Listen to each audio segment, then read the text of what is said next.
El libro de Segunda de Reyes, capítulo 6, versículo 24. Segunda de Reyes, capítulo 6, versículo 24. Es el tema que hoy vamos a estar compartiendo con todos ustedes. Es un tema que está titulado Hoy es día de buena nueva o buenas noticias. Vivimos en un mundo donde nada de las noticias que escuchamos en los noticieros, nada, en más del 98% de las noticias que dan, que transmiten, que llevan a las casas y a los hogares, más del 98% de los noticieros, sus noticias no son buenas. Son malas noticias.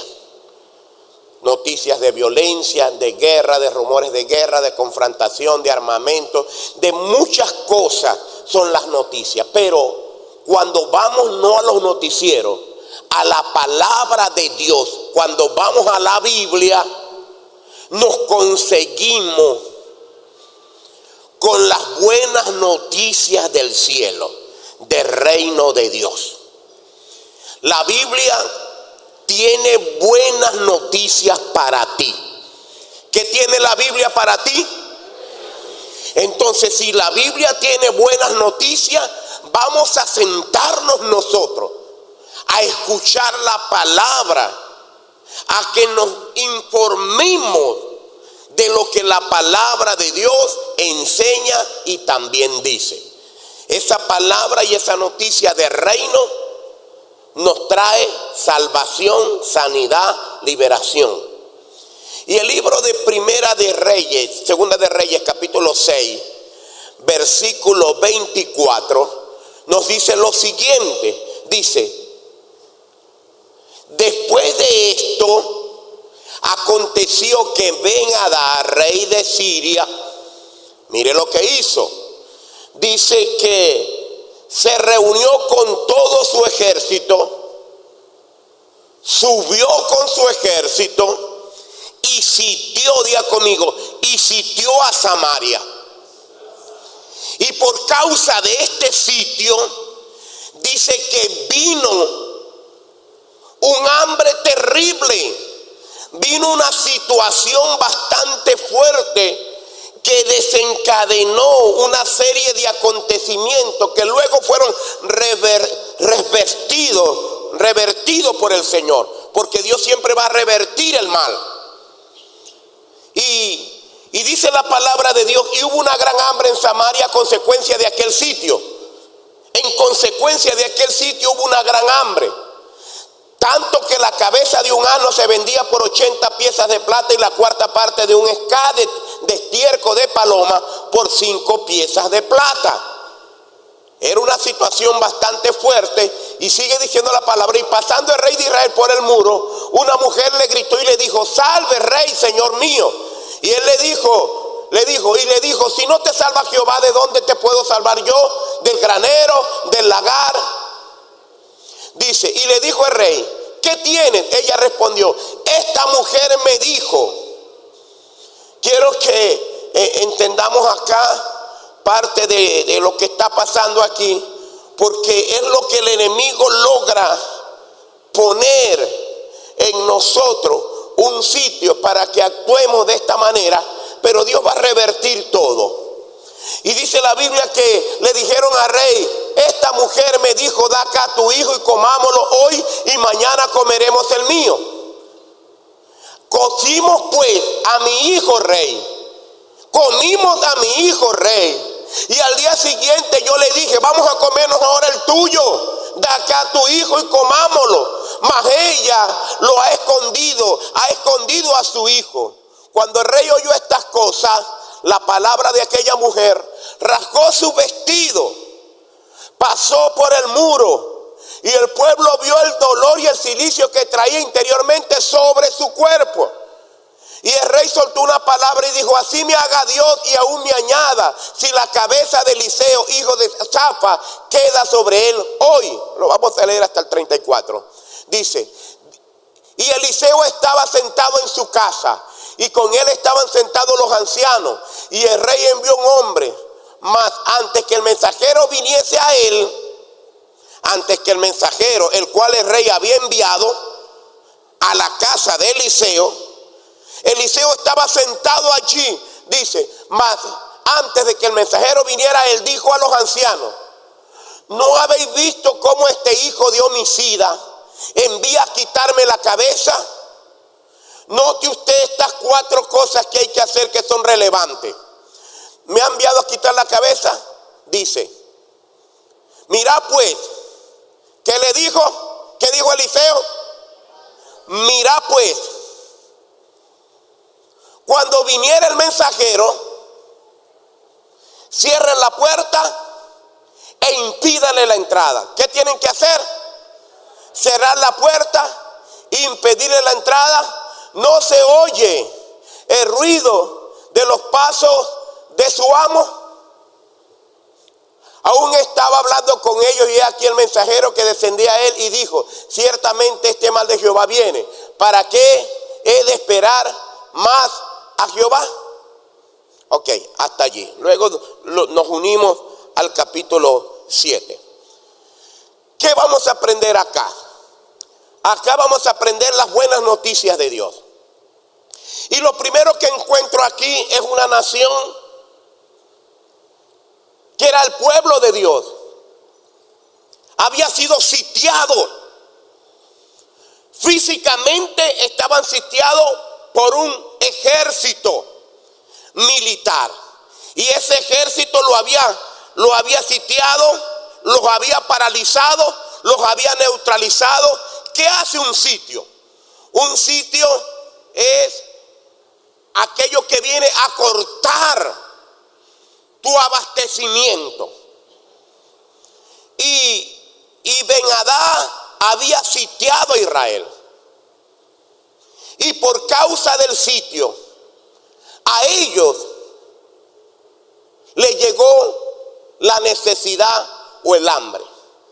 Ahora, ¿cuáles son los sitios que hoy nosotros tenemos que romper? Nosotros vamos a mirar aquí. Lo primero que voy a nombrar aquí es que el sitio se tiene que romper. ¿Qué tiene que pasar con el sitio?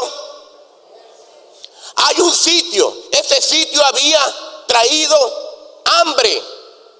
Ese sitio había traído había desencadenado situaciones terribles.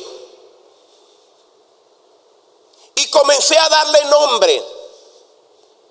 Dentro de la lectura le comencé a dar nombre a estos sitios. Y el primer nombre que le di es el nombre de la desilusión y desesperanza. ¿Cómo se llamó el primer sitio? El sitio de la desilusión y de qué más. Y de la desesperanza. Ellos estaban, así se sentían. Ahora, ¿por qué era un sitio de desesperanza? El enemigo en este tiempo trata de crear alrededor del pueblo de Israel, al pueblo de Dios, un sentimiento, escuche, un sentimiento de desesperanza en las personas. Allí había una desesperanza de tal manera que 2 mujeres se unieron para decir: bueno, vamos a comernos nuestros hijos. Hoy nos comemos el nuestro, mañana nos comemos el tuyo. Ahora, ¿qué significa la desesperanza? Desesperanza significa lo siguiente: la sensación de que el problema es insuperable y no hay solución. O sea, ya no lo cambia nadie. Ese es un sitio de desesperanza cuando tú piensas de esa manera. Ahora, ¿qué significa desesperanza? Pesimismo extremo sobre el futuro y la capacidad de mejorar las cosas. Es un pesimismo extremo. Bueno, y aquí esto se lo llevó quien lo trajo, y aquí no hay cambio. Eso es un sitio que el enemigo trata de colocar en las personas. Yo nací en el rancho, viví en el rancho y moriré en el rancho. Eso es el sitio que se tiene que romper, que se tiene que quebrar. El sitio de la desesperanza. No puedes llegar a pensar de que los cambios no se van a dar. No puedes llegar a pensar de que esa vida no va a ser transformada. No puedes pensar de que la sanidad no va a llegar. No puedes pensar de que tu empresa no va a despegar. No puedes pensar eso. ¿Por qué? Porque si tú piensas eso, hay un sitio en tu vida. Y se llama el sitio de la desesperanza y de la desilusión. ¿Qué es desesperanza? Es falta de motivación y energía para intentar cambiar las cosas. ¿Cómo estaba este pueblo? Y ya estaban entregados. Ya cuando se estaban hasta comiendo sus propios hijos. Cuando aún el estiércol de paloma, un cuarto de estiércol, costaba 5 piezas de plata. Entonces usted se encuentra y comienza a ver la realidad de lo que está pasando. Realidad familia, realidad trabajo, realidad moneda, realidad política, realidad país. Y usted comienza a ver la realidad de las cosas. Pero si usted comienza a ver, no con los ojos de la fe, si usted comienza a evaluar con lo que usted siente, con lo que está viviendo y no con lo que la Biblia promete, entonces tiene una desilusión, tiene una desesperanza, porque el mundo no te ofrece esperanza. La esperanza que no avergüenza la promete el Señor Jesucristo. Amén. Por eso hoy, miren lo que les voy a decir. Hoy usted y yo necesitamos ser libres de la desesperanza, porque en algún momento, diga conmigo, tengo que ser libre de la desesperanza y de la desilusión. A veces nos rendimos y nos entregamos, porque entendí que desesperanza es un sentimiento de impotencia, de resignación ante las dificultades. También desesperanza es una creencia de que los esfuerzos siempre serán inútiles y también en vano. Cuando uno se deja gobernar por alguno de estos pensamientos, cuando uno se deja gobernar de alguno de estos pensamientos, entonces, ¿qué sucede? Hay un sitio que te controla, que lleva a la persona a la derrota. Y eso fue. Pero para que este sitio de la desilusión y de la desesperanza se rompiera y se quebrara, ellos necesitaban hacer 3 cosas. ¿Qué fue la que el profeta hizo? Si tú sientes, escuche, si tú sientes frustración, si tú sientes estancamiento, si tú sientes que hay un sitio, si tú sientes que no has tenido avance o progreso, si tú sientes que aún tu vida está amenazada por la crisis, Eliseo, habían palabras negativas en los aires en contra de él. La atmósfera, habían decretos que no hablaban nada alentador para su propia vida. Pero ¿cómo se puede revertir estas cosas? Aunque habían palabras, decretos, nada alentador para la vida de Eliseo, como pueden haber palabras o decretos para ti, de un médico, de un abogado, de tu jefe, palabras nada alentadoras para ti. Algo que hizo Eliseo para romper ese sitio fueron 3 cosas. Lo primero que hizo fue, en el verso 31, dice que él entonces, estas son las 3 cosas que hizo. Diga conmigo: cerrar la puerta, impedir la entrada y tener discernimiento. Ok, y el verso 31, vamos un momentico, por favor. Dice: y les dijo: así me haga Dios yo mañana, si la cabeza de Eliseo, hijo de Safat, queda sobre él hoy. ¿Qué habían en contra de Eliseo? Palabras negativas, decretos de muerte. Muchas veces estas palabras negativas son las que usa el adversario para crear parálisis en las personas. Cuando apareció Goliat, le dijo al pueblo: ustedes no dan un paso más. Hasta ahí llegó su avance, hasta ahí llegó su crecimiento, hasta allí llegó. Palabra. Y cualquiera que me enfrente lo voy a matar. Palabra. Decreto. Hubo un sitio. Normalmente los sitios se crean en usted por atmósfera. Los sitios se crean por palabras o circunstancias. Los sitios de derrota, los sitios emocionales se crean por lo que la gente profiere hacia usted. Pero aunque la gente pueda proferir palabras negativas, acá usted no tiene control de lo que alguien diga para usted o hacia usted. Pero usted sí es responsable. Escuche, no tiene el control de lo que la gente le diga a usted. Eliseo no tenía el control de lo que el rey iba a decir de él. No tenía ese control. Usted no tiene el control de lo que otros puedan proferir de usted, pero sí es responsable. Usted y yo sí somos responsables. ¿Cómo vamos a reaccionar? ¿Cómo vamos a actuar? ¿Cómo vamos a responder frente al sitio, a las palabras negativas, a lo que otros dicen de ti? Mucha gente va a decir de ti palabras fuertes e hirientes, y muchas de esas palabras ni siquiera tú te mereces que se te diga eso. Eliseo, como hombre de Dios, no se merecía que se dijeran estas cosas de él. Pero no se echó a morir. No se echó a morir.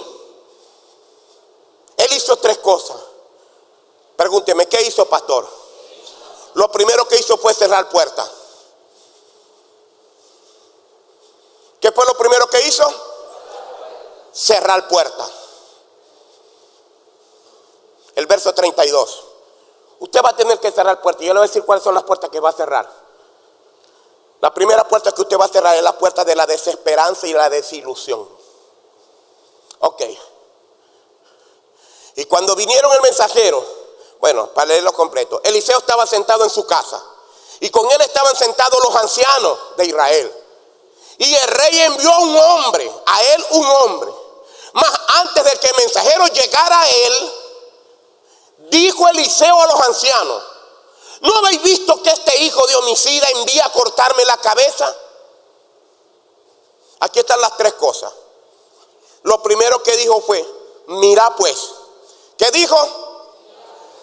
O sea, una de las cosas que la persona que quiere ser libre o romper el sitio se tiene que mover en un discernimiento espiritual de alto nivel.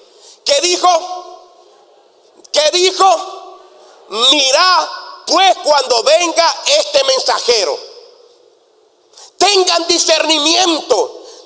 Cuando el mensajero llegue a ustedes, cuando el mensaje llegue a ustedes, miren, para que no acepten, escuchen, no acepten.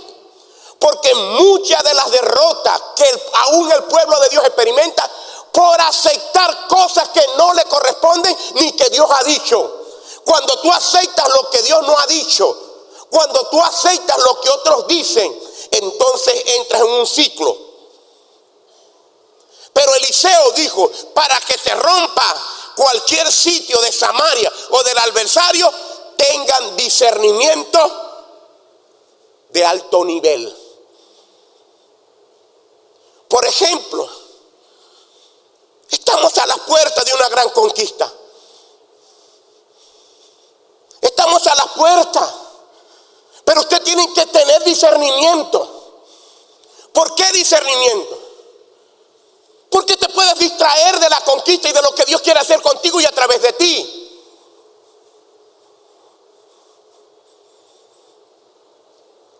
O sea, si usted quiere ser ese instrumento que Dios va a usar, no se desenfoque en las pequeñeces. No acepte palabras negativas. Bueno, no acepte argumentos. Aquí estaba Eliseo. Lo segundo para que el sitio se rompa. Primero voy a tener discernimiento. ¿Qué voy a tener? Discernimiento. O sea, por favor, tienes que discernir que el enemigo quiere que te sientas mal, que tú reacciones. Te están hablando así para que la vieja naturaleza salga, para que tú explotes. Pero cuando tú tienes discernimiento de espíritu, tú dices, yo no voy a caer en esa trampa. Y eso fue lo que Eliseo hizo. Eliseo, ¿sabes qué dijo?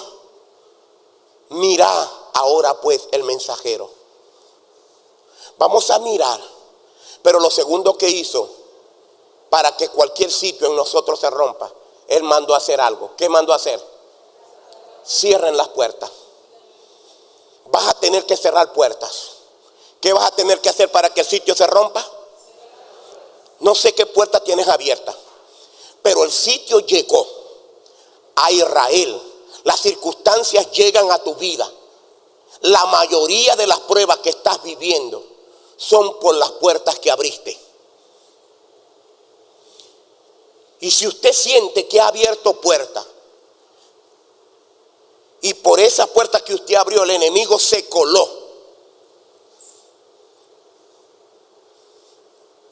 a veces le digo a las personas,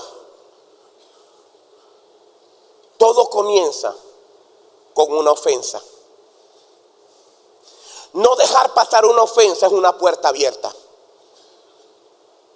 No dejar pasar esa ofensa, de verdad fuiste ofendido. ¿O usted cree que estas palabras a Eliseo no lo ofendían? ¿Lo ofendían o no lo ofendían? Le digo yo, lo dignificaban a él como profeta, lo honraban a él como el siervo de Dios. Ahora le pregunto yo, ¿Eliseo era el que había puesto el sitio en Samaria? ¿Acaso no era Ben-Hadad? ¿Acaso no era el rey de Siria y su ejército?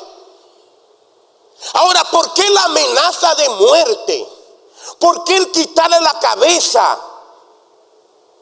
No tenía que ser más bien al rey de Siria, no tenía que ser más bien a Ben-Hadad, no tenía que ser más bien al ejército de rey. En vez de ser. Pero cuando eso sucede, habían razones para él sentirse ofendido. Pero cuando usted vive injusticia, cuando usted vive ofensa y no la deja pasar, cuando no deja pasar la ofensa, ahí entonces usted comienza a tomar una ruta que su final no es en la dicha. Porque la ofensa, cuando no se deja pasar, produce un efecto en nuestras vidas. Pregúnteme, ¿qué produce la ofensa cuando no se deja pasar? Enojo. Cuando tú no dejas pasar la ofensa, ahora vas a estar ya no solo ofendido, sino que enojado por lo que me dijeron. Pero todo producto de no haber dejado pasar la ofensa. Ahora mire dónde se enfocó Eliseo. Se sintió ofendido. Sí, pero ¿sabes qué hizo con la ofensa? Pregúnteme, ¿qué hizo? ¡Pum! Cerró puerta. Le dijo, esta ofensa no va a entrar en mí. ¿Le pudo dejar la puerta abierta a qué? Pregúnteme, ¿a qué? Al enojo. Y se pudo haber enojado con quien le estaba lanzando las palabras negativas. Pero él cerró la puerta al enojo. Cuando usted no le cierra la puerta a la ofensa produce enojo.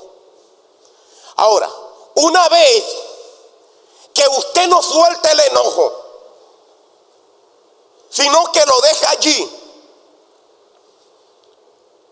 Porque el enojo se le puede permitir a usted. A usted se le puede permitir el enojo solo por 24 horas. La Biblia dice que no se ponga el sol. Que no se ponga el sol. Oye, entonces, o sea, que antes de acostarse, antes de comenzar uno a mirar uno para una pared y la otra para la otra pared, antes de que en vez de ponerse de espalda a espalda, vamos a resolver. Porque la Biblia dice que el sol no se ponga. ¿Y cuándo se pone el sol? El sol se oculta en la tarde. O sea, las cosas hay que resolverse todos los días. Cuando usted no resuelve las cosas y usted dijo, no lo voy a resolver por el orgullo, no lo voy a resolver. Él me ofendió, ella me ofendió, el que tiene que reconocer, el que tiene que... Ok, usted se acostó a dormir, me enojé, me acosté y dormí bien. Sí, dormiste bien, al otro día amaneciste. Cuando usted no le cierra la puerta al enojo, sino que el sol se puso sobre su enojo, amaneció el día siguiente y el enojo estaba allí, entonces usted pasa al segundo nivel, al tercer nivel. El primero, ¿cuál es? Diga conmigo, la ofensa. El segundo, ¿qué es? El enojo. El tercero se llama resentimiento. Ya al día siguiente ya no se para enojado, ya se para resentido. ¿Sabe qué es resentido? Resentimiento. O sea, lo que estoy sintiendo, resentí. Lo que estoy sintiendo en mis sentimientos, en mis emociones, en mi alma, en mi vida interior. Resentimiento. O sea, ¿qué es? Y el resentimiento te lleva a ¿qué? Cuando tú estás resentido, tú entonces ya no estás ofendido, enojado, sino resentido. Repitiendo, resentimiento. Repito lo que me hicieron. Y a veces no lo repites con tu boca, pero está repetitivo aquí en tu mente. Y muchas veces cuando las cosas no se sueltan, se va allí repitiendo todo el tiempo. Cuando el resentimiento aún no se resuelve, no hace lo que Eliseo hizo, es cerrar la puerta, sino que sigue abierto el resentimiento.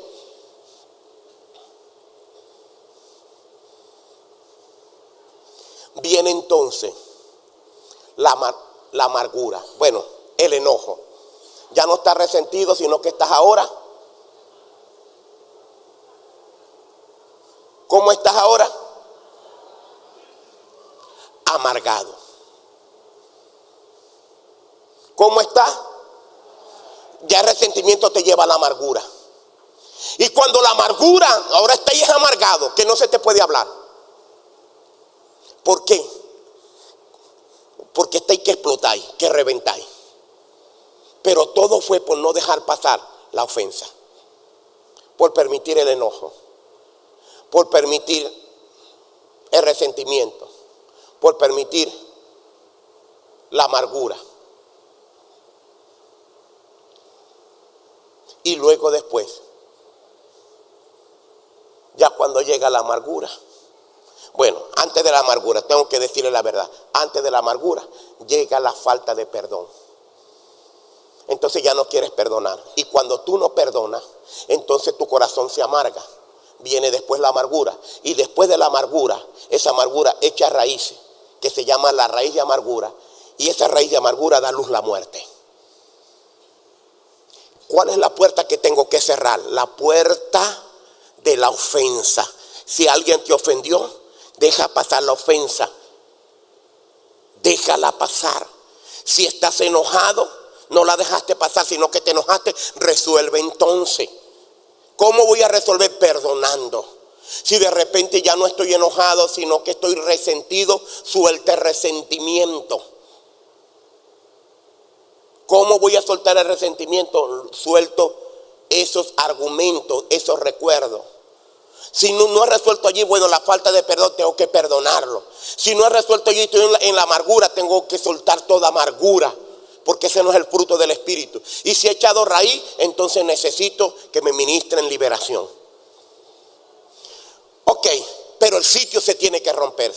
¿Cómo se rompe el sitio? Diga conmigo, el sitio se rompe con un alto discernimiento espiritual, cerrando puertas, y lo tercero que dice allí, e impedirle la entrada. Tienes que impedir la entrada a tu corazón, a tu vida, todo aquello que no viene de Dios. Así se rompe un sitio. Número 2. Vamos con lo segundo ahora. Lo segundo que te quiero decir el día de hoy. Dígale que está a su lado. Levántate y hazlo. ¿Qué tienes que hacer ahora? Primero romper el sitio. Ahora tienes que levantarte y hacerlo. El capítulo 7 nos habla de esto. El capítulo 7, versículo 1. Ellos tuvieron que levantarse. Dijo entonces Eliseo: oí palabra de Jehová, así ha dicho Jehová. Mañana a esta hora valdrá un seah de flor de harina un ciclo, y 2 seas de cebada un ciclo, a la puerta de Samaria. ¿Sabe cómo se cambia la atmósfera de una nación, de un país, de una familia? Con la palabra profética. Eliseo se levantó con una palabra profética. Verso 3, verso 2. Y un príncipe cuyo brazo el rey se apoyaba, los incrédulos, los que dudan, no van para el baile. Aquí estaba un príncipe. ¿Sabe qué príncipe era? Un 12. Cuyo brazo el rey se apoyaba, respondió al varón de Dios y le dijo: si Jehová hiciere ahora ventanas en el cielo, ¿sería esto así? Y él le dijo: he aquí tus ojos, he aquí, tú lo verás con tus ojos, mas no comerás de ello. Nunca ponga en duda la capacidad de lo que Dios puede hacer y en el tiempo que lo puede hacer. Mañana a esta hora él ponía en duda que Dios pudiera hacer algo, cuando ya en el tiempo natural no se podía hacer. Mañana a esta hora, ni que se abran las ventanas del cielo. Pero ¿sabes qué le agrada a Dios? Que te ponen un desafío. Mire, tu meta es 20. Bueno, pastor, mi meta es 20, pero yo voy a trabajar por 30. Tenemos una meta. Y en esa meta yo voy a trabajar. En esa meta yo voy a ser el instrumento y el canal de Dios. Y usted va a ver cómo el Señor se glorificará. Verso 3 entonces. Dice: habían en la entrada de la puerta 4 hombres leprosos. ¿Cuánto habían? 4 hombres leprosos. Habla de 4 hombres. 4 hombres leprosos a quien Dios le dio la oportunidad. Y ya le voy a decir quiénes eran estos 4 hombres.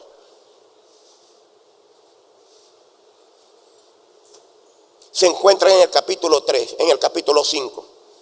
Pero se convirtieron en leprosos en el capítulo 3. Se convirtieron en leprosos cuando Naamán el sirio fue limpio de su lepra. Pero el servidor de Eliseo, quien se llamó Jesse, por codiciar en su corazón los mantos babilónicos, la lepra de Naamán le pasó a él y a sus 3 hijos. En el capítulo 5 están estos leprosos, que está Jesse y sus 3 hijos. Jesse y sus 3 hijos son estos 4 leprosos, a quien Dios le dio la oportunidad, y quienes dijeron esto: nos vamos a levantar.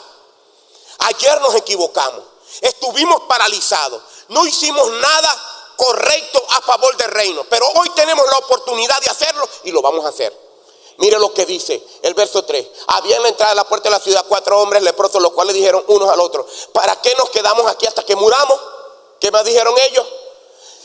Si trataremos de entrar en la ciudad, por el hambre que hay en la ciudad vamos a morir en ella. Si nos quedamos aquí también moriremos en ella. Así que dijeron ellos, ¿qué dijeron? ¿Qué dijeron ellos? ¿Qué dijeron ellos? Dijeron, vamos. Es el tiempo de que la iglesia y en este ministerio, es el tiempo de que las familias puedan decir, vamos. Dijeron, vamos pues ¿cuándo? Vamos pues ahora. El día 24 de julio, en la Plaza para Todos, es el Cairo de Dios para que la iglesia pueda decir, vamos pues ahora. Vamos a que el nombre de Jesús, a que el reino de Dios, a que mi familia, mis amigos, mis hijos puedan conocer a Jesús. Vamos pues ¿cuándo? No es después, es ahora. Vamos pues ahora. Pasemos al campamento de los sirios. Si ellos nos dieren la vida, viviremos. Si nos dieren la moriremos. Si nos dieren la muerte, moriremos. Pero aquí hay que hacer algo. Y eso es lo que Dios le quiere decir a la iglesia. Iglesia, tienes que levantarte a hacer algo. No puedes estar pacífico. Ok. ¿Qué hicieron ellos? Se levantaron. ¿Qué vas a hacer tú? Se levantaron pues al anochecer para ir al campamento de los sirios. Llegaron a la entrada del campamento de los sirios y no había allí nadie. Cuando usted se levanta, instrumento en las manos de Dios eres. Cuando usted se levanta, Dios se glorifica en tu levantar. Y tu levantar es tu accionar. Cuando usted se levanta, instrumento en las manos de Dios para que Él pueda salvar, sanar y liberar a muchos. Y tenemos la oportunidad de levantar. Y culmino con esto, con lo tercero. Culmino con esto. ¿Sabe qué es lo tercero? Tu victoria llegó. No solamente me voy a levantar, sino que cuando ustedes se levantan, la victoria les llega. La victoria les llega. Mire cómo todo va a cambiar de un sitio a una victoria. De una desesperanza y desilusión. De una escasez a una libertad y a un día de gloria. Verso 6. Porque Jehová había hecho que en el campamento de los sirios, esta es la victoria, Jehová había hecho mientras ellos se levantaron y fueron al campamento, el cual no hallaron nada, había sido por una razón. Porque cuando la iglesia se levanta en la oración, en la guerra espiritual, cuando la iglesia se levanta a buscar a Dios, cuando usted se levanta diciendo, sí podemos, lo vamos a lograr. Cuando usted se levanta diciendo, sí, hay que ofrendar, ofrendamos, hay que ir, vamos, hay que dar, damos. Cuando usted se levanta, entonces ¿sabe qué? Ellos llegaron al campamento y los enemigos ya no estaban. Pero había una razón. La razón por la cual la victoria siempre llegará a usted, llegará a mí. Esta es la victoria. Porque Jehová había hecho. Diga conmigo, Jehová había hecho. Cuando la iglesia se levanta, Jehová hace. Porque Jehová había hecho. Mire lo que Jehová hizo, un ruido. Porque Jehová había hecho que en el campamento de los sirios se oyesen estruendo. ¿Se oyesen qué? Si oyesen estruendo de carro, ¿de qué más? Ruidos de a caballo. Y eran 4 que ni siquiera tenían fuerza para levantar sus pies. Pero mientras eran 4 enfermos, 4 leprosos, 4 desechados, 4 insignificantes, 4 que nadie pensaba que de ahí se podía hacer cosas grandes. Pero eso lo usa Dios. Y yo sé que aunque mucha gente no esperaba que de estos 4 leprosos pudiera salir una victoria tan grande, hoy en día mucha gente piensa de ti igual. ¿Qué bueno podrá salir de usted? Lo que ellos no saben es que a través de la fe, el que está con usted le dará la victoria. Y muchos se sorprenderán y se maravillarán de lo que Dios hace con su vida. Póngase de pie porque ya mi tiempo llegó. Porque Jehová había dicho: en el campamento de los sirios siguieron estruendo de carros, ruido de caballos, estrépito de gran ejército. Y se dijeron unos a otros: he aquí, el rey de Israel ha tomado. Se dijeron los sirios: mira cómo el enemigo en sus ejércitos, mira el enemigo cómo ven a los hombres que se levantan por la vida. Cómo ven a los hombres que se levantan para romper el sitio. Y en el campamento de los sirios se dijeron unos a otros: he aquí, el rey de Israel ha tomado a sueldo contra nosotros. ¿Cómo veían a los 4 leprosos? ¿Cómo te ve el infierno a ti? Te ve como un rey. Ha tomado a reyes de los heteos, a reyes de los egipcios, para que vengan contra nosotros. ¿Sabes qué? El enemigo tendrá que temerte, porque Dios te ha constituido a ti, no rey de los heteos, no rey de los amorreos, te ha constituido a ti reyes y sacerdotes para Dios. Y el infierno reconoce la autoridad y el reinado, el manto que ustedes tienen. Así que el enemigo dijo: se han levantado reyes contra nosotros. Verso 7. Y así se levantaron y huyeron al anochecer, abandonando sus tiendas, sus caballos, sus asnos y el campamento como estaba. Y allí habían huido para salvar su vida. Verso 8. Y cuando los leprosos llegaron a la entrada de aquel campamento, entraron a la tienda y comieron y bebieron y tomaron de allí la plata, el oro, los vestidos, y fueron y lo escondieron. Y vuelto entraron otra vez a la tienda y también tomaron y fueron y lo escondieron, lo guardaron otra vez. Y ese día entonces el Espíritu de Dios vino sobre ellos y le dijo, luego dijeron unos a otros: no está bien lo que hacemos. Hoy es día de buenas nuevas y nosotros callamos. ¿Hoy es día de qué? No está bien lo que hacemos. Dijeron unos al otro: no estamos haciendo. Ahora, ¿qué era lo que no estaban haciendo bien? Callar. No está bien que esta iglesia calle cuando es tiempo de que las almas se ganen, cuando es tiempo de que las vidas se rescaten. Dice: no está bien lo que hacemos.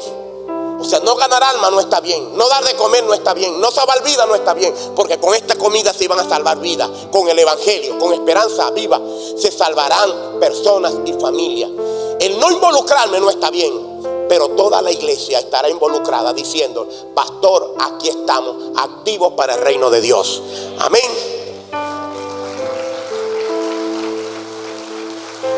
Porque si no lo hacemos, dice: hoy es día de buenas nuevas y nosotros callamos y esperamos hasta el amanecer, nos alcanzará nuestra maldad. Vamos pues ahora, entremos y demos la buena nueva en la casa del rey. Levanten sus manos. Padre, que todo este ministerio, desde el pastor hacia abajo, estemos revestidos, estemos comisionados para Esperanza Viva, este gran evento del día 24 de julio, donde todos nos daremos cita para que miles de personas te puedan conocer a ti. Úsanos como tus instrumentos, úsanos como tus atalayas.